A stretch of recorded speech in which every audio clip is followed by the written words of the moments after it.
Hey everyone, आज हम आप लोग को बहुत ही आसान तरीके का नाश्ता की रेसिपी लेकर आए हैं। तो चलिए वीडियो को स्टार्ट करते हैं। प्लीज़ वीडियो को पूरा देखिएगा, स्किप मत कीजिएगा और रेसिपी पसंद आती है तो एक लाइक जरूर कीजिएगा। तो सबसे पहले मैंने यहाँ एक बड़ा सा बर्तन लिया है। इसमें हम 1.5 कटोरी चावल का आटा लेंगे। फिर इसमें हम स्वाद के अनुसार नमक डालेंगे और सबको अच्छी तरह से चम्मच के सहारे चला लेंगे। तो देखिए हमने यहाँ इसको अच्छी तरह से चम्मच के सहारे मिला लिया है। मिलाने के बाद में इसमें हम आधा कटोरी पानी डालेंगे। तो ये गर्म पानी है, एकदम उबलता हुआ गर्म पानी लेना है। फिर हम उंगलियों की सहायता से हल्का हल्का इसको आटे को अच्छी तरह से मिला लेंगे। अगर पानी ज़्यादा गर्म है तो आप चम्मच के सहारे मिलाइएगा। तो देखिए हमने यहाँ अच्छी तरह से आटे को मिला लिया है। अभी हमें पानी लगेगा तो मैंने यहाँ थोड़ा सा पानी और डाला है और फिर से इसे हम आटे को अच्छी तरह से मिला लेंगे। इसी तरह थोड़ा थोड़ा पानी डालकर इसका नरम आटा गूँथेंगे। तो देखिए हमने यहाँ इसका नरम आटा इस तरीके से गूँथ लिया है। फिर इसमें हम ढक्कन लगा देंगे। ढक्कन लगाकर इसे हम 10 मिनट तक छोड़ देंगे ताकि यह रेस्ट ले ले। फिर मैंने यहाँ 8 मीडियम साइज के उबले हुए आलू लिए हैं। तो आलू के छिलके को उतार लेंगे और हथेली से दबा दबा कर इसको फोड़ लेंगे। देखिए इस तरीके से। अगर आज की रेसिपी आप लोग को पसंद आए तो प्लीज़ लाइक शेयर और सब्सक्राइब कीजिए और बगल में जो घंटी है उसको दबाकर ऑल पर क्लिक कर दीजिए ताकि हमारी नई वीडियो का नोटिफिकेशन आप तक पहुंच पाए। तो मैंने यहाँ सारे आलू को फोड़ लिया है। फिर अभी साइड में रखेंगे, कढ़ाई को गर्म करेंगे। जब कढ़ाई गर्म हो जाए तो इसमें हम 2 चम्मच तेल डालेंगे। तेल को गर्म होते ही आधा कप मूंगफली के दाने डालेंगे और आंच को मीडियम कर देंगे। मीडियम आंच पर इसे हम लगातार चलाते हुए इसका कलर चेंज होने तक भून लेंगे। तो देखिए हमने यहाँ मूंगफली को कलर चेंज होने तक भून लिया है। इसे मैंने उंगलियों से दबाकर देखा है तो इसका छिलका उतर रहा है। तो हमारी मूंगफली अच्छी तरह से सिक गई है। तब हम सारे मूंगफली को तेल से निकाल कर किसी अलग प्लेट में रख लेंगे। तो देखिए मैंने यहाँ सारे मूंगफली को निकाल कर एक प्लेट में रख लिया है। अभी इसे साइड में रखेंगे। तेल अभी गर्म है तो इसमें हम आधा चम्मच सरसों डालेंगे और आधा चम्मच जीरा डालेंगे। फिर इसे हम मीडियम आंच पर चटकने देंगे। तो मैंने यहाँ देखिए चम्मच से फिर से चला लिया है और हमारे जो जीरा और राई है अच्छी तरह से चटक लिया है। तब इसमें हम 2 चम्मच हरी मिर्ची, अदरक और लहसुन को कूट कर डालेंगे और सबको भून लेंगे सुनहरा कलर आने तक। तो देखिए मैंने यहाँ मीडियम आंच पर लगातार चलाते हुए हमारे अदरक, लहसुन और मिर्ची में सुनहरा कलर आ गया है। तब इसमें हम 1 मीडियम साइज के प्याज को बारीक काट के डालेंगे और इसे भी हम हल्का कलर चेंज होने तक भून लेंगे। तो देखिए हमने यहाँ प्याज को हल्का कलर चेंज होने तक भून लिया है। तब इसमें हम सूखे मसाले डालेंगे। तो सबसे पहले हमने यहाँ 1 चम्मच लाल मिर्च पाउडर डालेंगे। आप अपने तीखे के अनुसार डालिएगा। आधा चम्मच धनिया पाउडर, 1/4 चम्मच हल्दी पाउडर और आधा चम्मच गरम मसाला और आधा चम्मच आमचूर पाउडर डाल दीजिएगा। और हमने यहाँ 2 चम्मच पानी डाला है और सबको अच्छी तरह से मिला लेंगे। तो देखिए मैंने यहाँ इसको अच्छी तरह से मिला लिया है। मिलाने के बाद में इसमें हम स्वाद के अनुसार नमक डालेंगे। थोड़ा नमक कम डालेंगे क्योंकि आटे में भी नमक डाले हैं। तो फिर से हम इसे अच्छी तरह से मिला लेंगे और मिलाने के बाद में इसे हम खुला तेल निकलने तक भूनेंगे। तो देखिए हमने यहाँ तेल निकलने तक मसाले को अच्छी तरह से भून लिया है। भूनने के बाद में इसमें हम जो हमने फोड़ा था आलू उसको डाल देंगे और चम्मच के सहारे इसको अच्छी तरह से मिला लेंगे। और आप लोग जरूर बताइए कि आप लोग हमारी रेसिपी कहाँ से देख रहे हैं, किस देश की सिटी से देख रहे हैं। प्लीज़ कमेंट बॉक्स में जरूर बताइएगा। और आज की रेसिपी आप लोग को कैसी लग रही है। तो देखिए मैंने यहाँ इसको अच्छी तरह से मिला लिया है। मिलाने के बाद में इसमें हमने भुना था मूंगफली उसको डाल देंगे और फिर से हम अच्छी तरह से इसको मिला लेंगे। तो आलू को हम फोड़ते हुए मिलाएंगे। तो देखिए मैंने इसको मिलाने के बाद में इसमें हम ढक्कन लगा देंगे और आंच को धीमा कर देंगे और इसे हम 1 से 2 मिनट तक इसी तरह छोड़ देंगे ताकि आलू में मसाले का फ्लेवर जा सके। तो 1 से 2 मिनट हो गया हमें आलू को अच्छी तरह से मसाले के साथ भूनते हुए। तो फिर से हमने यहाँ चम्मच के सहारे अच्छी तरह से चला लिया है।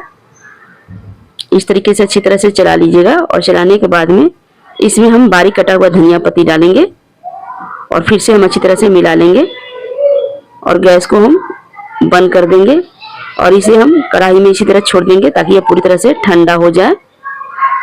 तो जब तक यह ठंडा हो रहा है तब तक हम चटनी बना लेते हैं। एक छोटी वाली मिक्सी का जार लेंगे। इसमें हम 2 मीडियम साइज के टमाटर को रफली काट के डालेंगे। 3 हरी मिर्ची को तोड़ कर डालेंगे और 3 लहसुन की कलियां डालेंगे और 1 चम्मच कश्मीरी लाल मिर्च पाउडर डालेंगे। इससे तीखा नहीं आता है, सिर्फ कलर आता है। और स्वाद के अनुसार नमक डालेंगे और आधा कप हमने यहाँ दालिया लिया है। ये भुना हुआ चना दाल है।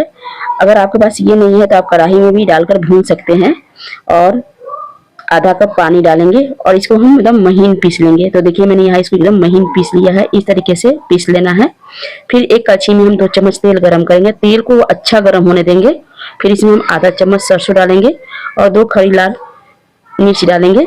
तो इसको अच्छी तरह से चटकने देंगे। जब ये अच्छी तरह से चटक जाए तो इसको हम चटनी में डाल देंगे और चम्मच के सहारे अच्छी तरह से मिला देंगे। तो मैंने यहाँ मिक्सी के जार में ही डाल दिया है, आप लोग ये गलती मत कीजिएगा। तो फिर देखिए हमने यहाँ चटनी बनाकर एक कटोरे में निकाल लिया है।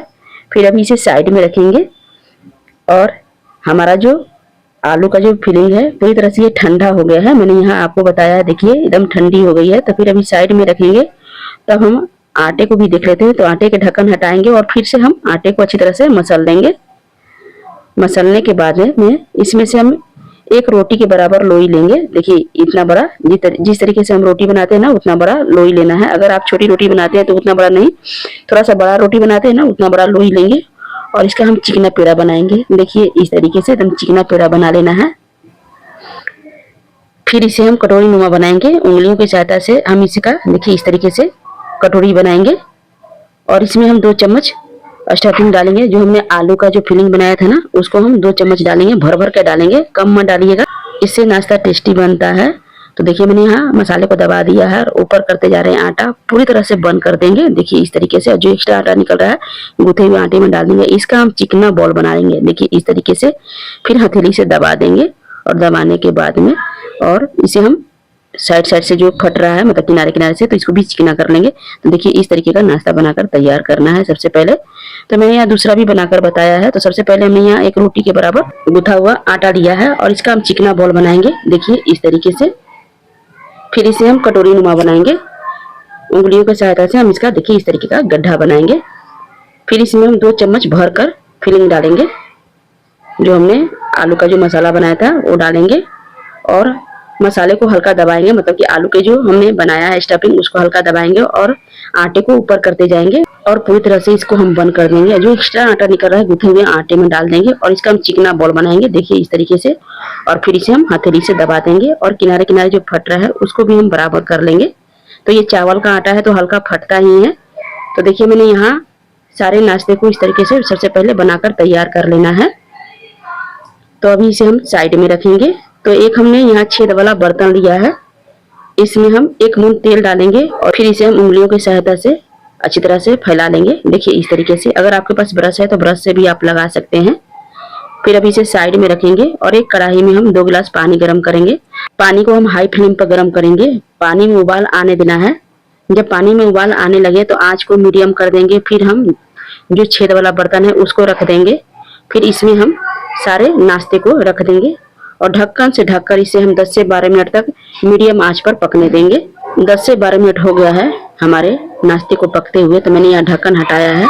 तो हमारा जो नाश्ता है पूरी तरह से बन गया है। तो गैस को बंद कर देंगे और इसको हम हल्का ठंडा होने देंगे। जब ये हल्का ठंडा हो जाए तब हम कढ़ाई से निकाल कर किचन के सरफेस पर रख देंगे। तो देखिए हमारा जो नाश्ता है पूरी तरह से ठंडा हो गया है। तब इसे हम बर्तन से छोड़ा लेंगे।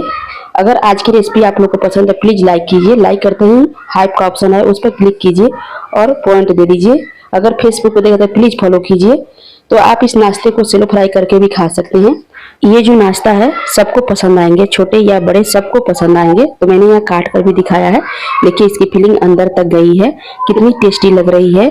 और मैंने जो टमाटर की जो चटनी बनाई थी इसके साथ तो बहुत ही टेस्टी लगी थी। एक बार जरूर बनाइए और अपना प्यारा कमेंट शेयर कीजिए। मिलते हैं अगले वीडियो में, तब तक के लिए बाय बाय।